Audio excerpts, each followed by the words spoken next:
تمہیں یاد ہے میں نے تمہیں پکارا اور تم نے میری زبان کاٹ دی، میں نے قلم اٹھایا اور تم نے میرے ہاتھ قلم کر دیے، میں نے چلنا چاہا تو تم نے میرے پاؤں کاٹ دیے، میں نے کروٹ لینی چاہی تو تم نے میری کمر توڑ دی۔ حد یہ ہے کہ پچھلے 7 سال میں تلخ سیاست جو تمہیں داغے جدائی دے گئی ہے، اس کے عہد شباب یعنی شروعاتی دور میں بھی میں نے تمہیں خطرے کی ہر گھڑی پر جھنجھوڑا تھا، لیکن میری صدا سے نہ صرف اعتراض کیا بلکہ غفلت اور انکاری کی ساری سنتیں تازہ کر دی۔ نتیجہ معلوم یہ ہوا کہ آج انہی خطروں نے تمہیں گھیر لیا جن کا اندیشہ تمہیں صراط مستقیم سے دور لے گیا ہے۔ سچ پوچھو تو اب میں مجمود ہوں یا پھر دورے افتادہ جس نے وطن میں رہ کر بھی غریب الوطنی کی زندگی گزاری ہے۔ اس کا مطلب یہ نہیں کہ جو مقام میں نے پہلے دن اپنے لیے چن لیا وہاں میرے بالوں پر کاٹ دیے گئے یا میرے آشیانے کے لیے وہاں جگہ نہیں بچی، بلکہ میں یہ کہنا چاہتا ہوں کہ میرے دامن میں تمہاری کارگزاریوں سے گلا ہے، میرے احساس زخمی ہے اور میرے دل کو صدمہ ہے۔ سوچو تو صحیح، تم نے کون سی راہ اختیار کی، کہاں پہنچے اور اب کہاں کھڑے ہو؟ کیا یہ خوف کی زندگی نہیں ہے؟ کیا تمہارے بھروسے میں فرق نہیں آ گیا؟ یہ خوف تم نے خود ہی پیدا کیا ہے۔ ابھی کچھ زیادہ وقت نہیں بیتا جب میں نے تمہیں کہا تھا کہ 2 قوموں کا نظریہ مرج موت کا درجہ رکھتا ہے۔ اس کو چھوڑ دو، جن پر آپ نے بھروسہ کیا وہ بھروسہ بہت تیزی سے ٹوٹ رہا ہے، لیکن تم نے سنی کو انسنی سب برابر کر دی اور یہ نہ سوچا کہ وقت اور اس کی رفتار تمہارے لیے اپنا وجود نہیں بدل سکتے۔ وقت کی رفتار تھمی نہیں اور تم دیکھ رہے ہو جن سہاروں پر تمہیں بھروسہ تھا وہ تمہیں لاوارث سمجھ کر تقدیر کے حوالے کر گئے ہیں، وہ تقدیر جو تمہاری دماغی منشا سے جڑی ہے۔ یہ ٹھیک ہے کہ وقت نے تمہاری خواہش کے مطابق انگڑائی نہیں لی، بلکہ اس نے ایک قوم کے پیدائشی حق کے احترام میں کروٹ بدلی ہے، اور یہی وہ انقلاب ہے جس کی ایک کروٹ نے تمہیں بہت حد تک خوف زدہ کر دیا ہے۔ تم خیال کرتے ہو تم سے اچھی کوئی شے چھن گئی ہے اور اس کی جگہ کوئی بری شے آ گئی ہے۔ ہاں، تمہاری بے قراری اس لیے ہے کہ تم نے اپنے آپ کو اچھی شے کے لیے تیار نہیں کیا تھا اور بری شے کو اپنا سمجھ رکھا تھا۔ میرا مطلب غیر ملکی غلامی سے ہے جس کے ہاتھوں تم نے مدتوں کھلونا بن کر زندگی گزار دی۔ ایک وقت تھا جب تم کسی جنگ کی آغاز کی فکر میں تھے، آج اسی جنگ کے انجام سے پریشان ہو۔ آخر تمہاری اس حالت پر کیا کہوں؟ ادھر ابھی سفر کی جستجو ختم نہیں ہوئی اور ادھر خطرہ بھی آ گیا۔ اب ہندوستان کی سیاست کا رخ بدل چکا ہے، مسلم لیگ کے لیے اب یہاں کوئی جگہ نہیں ہے۔ اب یہ ہمارے دماغوں پر ہے کہ ہم اچھے انداز فکر میں سوچ بھی سکتے ہیں یا نہیں۔ اسی خیال میں نے نومبر کے دوسرے ہفتے میں ہندوستان کے مسلمان رہنماؤں کو دہلی میں بلانے کا نیوتا دیا تھا۔ میں تم کو یقین دلاتا ہوں کہ ہم کو ہمارے سوا کوئی فائدہ نہیں پہنچا سکتا۔ میں نے تمہیں ہمیشہ کہا ہے اور آج پھر کہتا ہوں کہ نفرت کا راستہ چھوڑ دو، شک سے ہاتھ اٹھا لو اور بد عملی کو ترک کر دو۔ یہ 3 دھار کا انوکھا خنجر لوہے کی اس 2 دھاری تلوار سے تیز ہے جس کے گھاؤ کی کہانیاں میں نے تمہارے نوجوانوں کی زبانی سنی ہے۔ یہ فرار کی زندگی جو تم نے ہجرت کے نام پر اختیار کی ہے اس پر غور کرو، تمہیں محسوس ہوگا کہ یہ غلط ہے۔ عزیزو، اپنے اندر ایک بنیادی تبدیلی پیدا کرو۔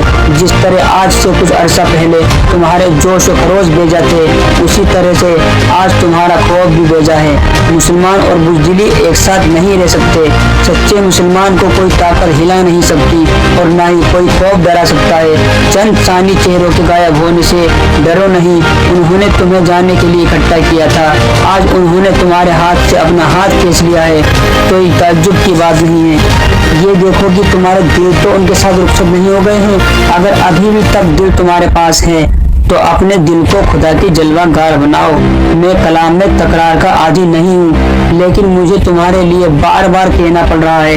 تیسری طاقت اپنے گھمنڈ کی گڑھی اٹھا کر رخصت ہو چکی ہے اور اب نیا سانچہ ڈھل رہا ہے۔ اگر اب بھی تمہارے دلوں کا معاملہ بدلا نہیں اور دماغ کی چبھن کم نہیں ہوئی تو پھر حالت دوسری ہوگی، لیکن اگر تمہارے اندر سچی تبدیلی کی خواہش پیدا ہو گئی ہے تو پھر اس طرح بدلو جس طرح تاریخ نے اپنے کو بدل لیا۔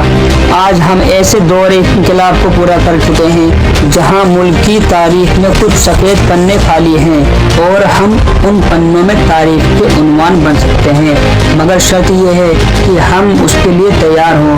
آپ کو یہ یاد رکھنا چاہیے کہ دنیا میں ہر ذمہ داری کے تقاضے ہیں اور وہ تقاضے ہمیں پورے کرنے پڑتے ہیں۔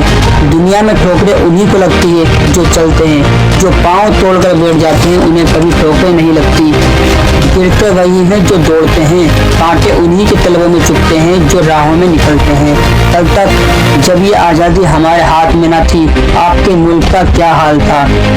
وہ اپنی قسمت کا مالک نہیں تھا، اس کی قسمت دوسروں کے ہاتھ میں تھی۔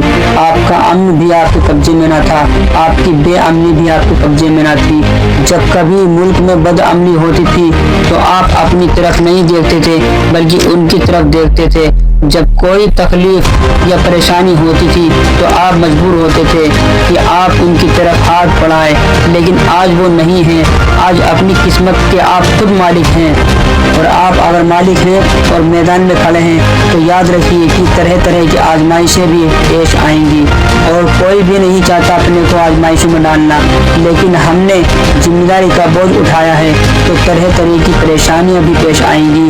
اگر ہم میدان میں دوڑ رہے ہیں تو یاد رکھیں قدم قدم پر ٹھوکریں سے بوجھار ہونا پڑے گا، اس سے ہمیں گھبرانا نہیں ہے بلکہ مرد بن کر ہمیں ان ذمہ داریوں کو اٹھانا ہے، ان کا مقابلہ کرنا چاہیے۔ اگر ایک زندہ انسان ہے اور اس کی رگوں میں خون دوڑ رہا ہے تب اس کے لیے بیماریاں بھی ہے، ٹھوکریں بھی ہے، مصیبتیں بھی ہے، پریشانیاں بھی ہے۔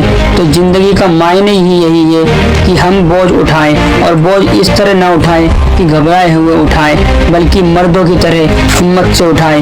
عزیزو، یہ فرار کی زندگی جو تم نے ہجرت کے نام پر اختیار کی ہے اس پر غور کرو، اپنے دلوں کو مضبوط بناؤ اور اپنے سوچنے کی عادت کو بدل ڈالو۔ یہ دیکھو، جامع مسجد کے بلند مینارے تم سے اچک اچک کر کہتے ہیں کہ تم نے اپنے تواریخ کے صفحات کہاں گم کر دیے۔ ابھی کل کی ہی بات ہے، یمنا کے کنارے تمہارے قافلے نے وضو کیا تھا اور آج تم ہو کے یہاں رہتے ہوئے خوف محسوس کرتے ہو۔ آج زلزلوں سے ڈرتے ہو، کبھی تم خود زلزلہ تھے۔ آج اندھیرے سے کانپتے ہو، کیا تمہیں یاد نہیں تمہارا وجود ایک اجالا تھا؟ یہ بادلوں نے میلا پانی برسایا ہے اور تم نے بھیگ جانے کے ڈر سے اپنے پاجامے چڑھا لیے۔